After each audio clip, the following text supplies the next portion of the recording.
Hello बच्चों, एडग्रेड अभ्यास पुस्तिका सामान्य विज्ञान क्लास 8 में आपका स्वागत है। आज हम चर्चा करेंगे चैप्टर 5 की। चैप्टर 5 में क्या लिखा है? हास्यकरण की समझ। क्या लिखा है? हास्यकरण की समझ। ये रहा चैप्टर 5, सामाजिक विज्ञान है, हास्यकरण की समझ है। हम फर्स्ट क्वेश्चन देखते हैं। भारत की लगभग कितने प्रतिशत आबादी आदिवासियों की है? तो आंसर हो जाएगा 8%। जो आबादी है कौन की है? आदिवासी जनसंख्या यहाँ पर निवास करती है। क्वेश्चन नंबर 2 में क्या लिखा है? आदिवासियों द्वारा सबसे ज्यादा बोली जाने वाली भाषा कौन सी है? संथाली। क्वेश्चन नंबर थर्ड में क्या है? उड़ीसा के डोंगरी या कोंड नामक आदिवासी समुदाय का पवित्र पर्वत कौन सा है? ये है न्यामगिरी पर्वत। आंसर हो जाएगा इसका थर्ड का ए हो जाएगा। ठीक।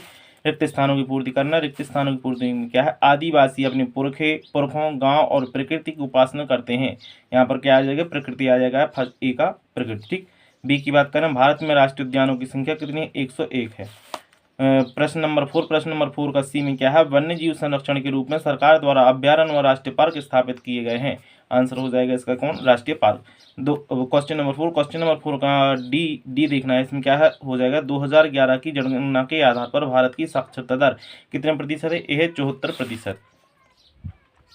अपने परंपरागत निवास स्थानों के छिनने की वजह से आदिवासियों का पलायन शहरों की ओर हो रहा है। तो आंसर हो जाएगा यहाँ पर क्या? शहरों की ओर। ई का क्या हो जाएगा? शहरों। आगे देखना है। आदिवासी शब्द, जो आदिवासी शब्द का आशय लिखना है। तो आंसर हो जाएगा आदिवासी शब्द का मतलब होता है मूल निवासी। ये ऐसे समुदाय हैं जो जंगलों के साथ जीते आए हैं तथा आज भी उसी तरह जी रहे हैं। क्वेश्चन नंबर 6 में क्या है? हमारे देश में सर्वाधिक जनजाति वाले राज्य कौन से हैं? तो आंसर हो जाएगा उड़ीसा, गुजरात, छत्तीसगढ़, झारखंड, असम, मध्य प्रदेश, राजस्थान, अरुणाचल प्रदेश, मणिपुर और मेघालय। इनके आंसर हो जाएंगे ये वाले। ठीक। आगे देखना क्वेश्चन नंबर 7 में क्या है? जंगलों से प्राप्त ऐसे 3 उत्पाद बताइए जिनका उपयोग आप घरों में करते हैं। तो आंसर हो जाए कीमती इमारती लकड़ी, सोने और चांदी के अयस्क, पशु उत्पाद, शहद। ठीक। क्वेश्चन नंबर 7 यहाँ पर होता है कंप्लीट। क्वेश्चन नंबर 8 में क्या है? आदिवासी लड़की सोमा यह क्यों कहती है कि मैं आदिवासियों की कहानी पर फिल्म बनाऊंगी? आदिवासी लड़की सोमा क्यों कहती है कि मैं आदिवासियों की कहानी पर फिल्म बनाऊंगी? तो आंसर हो जाएगा आदिवासी लड़की सोमा आदिवासियों की कहानी पर फिल्म बनाने के लिए इसलिए कहती है ताकि वह आदिवासी समाज की सच्चाई को जनता तक पहुंचा सके और लोगों को वह आदिवासियों के जीवन के बारे में बताना चाहती है। क्वेश्चन नंबर 8 यहाँ पर होता है कंप्लीट। क्वेश्चन नंबर 9 में क्या क्या कारण है कि अधिकांश आदिवासी समुदाय बड़ी बड़ी रियासतों के अधीन रहे हैं? तो आंसर हो जाएगा 19वीं सदी के आखिरकार तक हमारे देश का सबसे बड़ा हिस्सा जंगलों से ढका हुआ था और कम से कम 19वीं सदी के कम से कम यहाँ से देखना है कम से कम 19वीं सदी के मध्य तक तो इन विशाल भूखंडों का आदिवासियों के पास जबरदस्त ज्ञान था। उनका जंगलों पर पूरा नियंत्रण था, इसलिए आदिवासी रियासतों और रजवाड़ों के अधीन रहे हैं। तो आंसर हो जाएगा यहाँ पर 9 का कंप्लीट। क्वेश्चन नंबर 10 में क्या है? वर्तमान में आदिवासी समुदाय शहर का रुख क्यों कर रहे हैं? तो आंसर हो जाएगा अपनी जमीन और जंगलों से बिछड़ने पर आदिवासी समुदाय आजीविका तथा भोजन के अपने मुख्य स्रोतों से वंचित हो रहे हैं। अपने परंपरागत निवास स्थानों से छिनते जाने की वजह से बहुत सारे आदिवासी काम की तलाश में शहरों का रुख कर रहे हैं। आंसर हो जाएगा 10 यहाँ पर कंप्लीट। क्वेश्चन नंबर 11 में क्या है?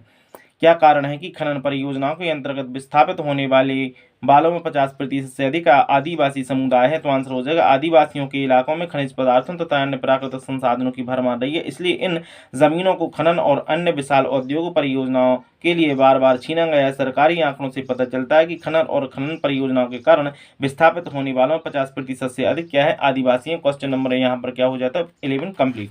आगे देखना है क्वेश्चन नंबर 12 में क्या है? क्वेश्चन नंबर 12 देखना है। यदि आदिवासी समुदाय वनभूमि पर अपना अधिकार खो देते हैं तो किस प्रकार ज्ञान संपदा के खोने का खतरा उत्पन्न हो जाएगा? आंसर हो जाएगा आदिवासी लगभग 10,000 तरह के पौधों का इस्तेमाल करते हैं। उनमें से लगभग 8,000 प्रजातियां दवाइयों के तौर पर तथा 325 प्रजातियां कीटनाशकों के तौर पर, 425 प्रजातियां गोंद रेजिन तथा डाई के तौर पर इस्तेमाल की जाती हैं। अब आदिवासी समुदाय वनभूमि पर अपना अधिकार खो देते हैं, यह सारी ज्ञान संपदा भी खत्म हो जाती है। यहाँ पर क्वेश्चन नंबर 12 होता है कंप्लीट। क्वेश्चन नंबर 13 देखेंगे। क्वेश्चन नंबर 13 में क्या है? अल्पसंख्यकों के लिए सुरक्षात्मक प्रावधानों की आवश्यकता क्यों है? आंसर हो जाएगा अल्पसंख्यक शब्द आमतौर पर ऐसे समुदायों के लिए इस्तेमाल किया जाता है जो संख्या की दृष्टि से बाकी आबादी के मुकाबले बहुत कम है। ऐसे में अल्पसंख्यक आबादी की बात करें, जैसे अल्पसंख्यक आबादी के मुकाबले अल्पसंख्यक समुदायों को बहुसंख्यक समुदाय की सांस्कृतिक वर्चस्व की आशंका से बचाने के लिए सुरक्षात्मक प्रावधानों की जरूरत पड़ती है। यह प्रावधान उन्हें भेदभाव तथा नुकसान की आशंका से भी बचाते हैं। क्वेश्चन नंबर 13 यहाँ पर होता है कंप्लीट। आगे देखते हैं question number 19। Question number 14। Question number 14 में क्या, वन संरक्षण के लिए हम क्या क्या कर सकते हैं, अपने सुझाव लिखना। तो आंसर हो जाएगा नियंत्रित वनों की कटाई करना, वनों की आग से बचाव तथा वृक्षारोपण कार्यक्रम चलाकर। इसके 3 पॉइंट हो गए। चौथा पॉइंट क्या है, वन संसाधनों का उचित उपयोग, टिकाऊ भूमि प्रबंधन द्वारा वनों की आर्थिक चराई से बचाना तथा वन संरक्षण के लिए सख्त कानून बनाना। यहाँ पर आपका ये चैप्टर होता है कंप्लीट। इसी प्रकार की वीडियो प्राप्त करने के लिए मेरे चैनल को शेयर और सब्सक्राइब जरूर करें। बहुत बहुत धन्यवाद।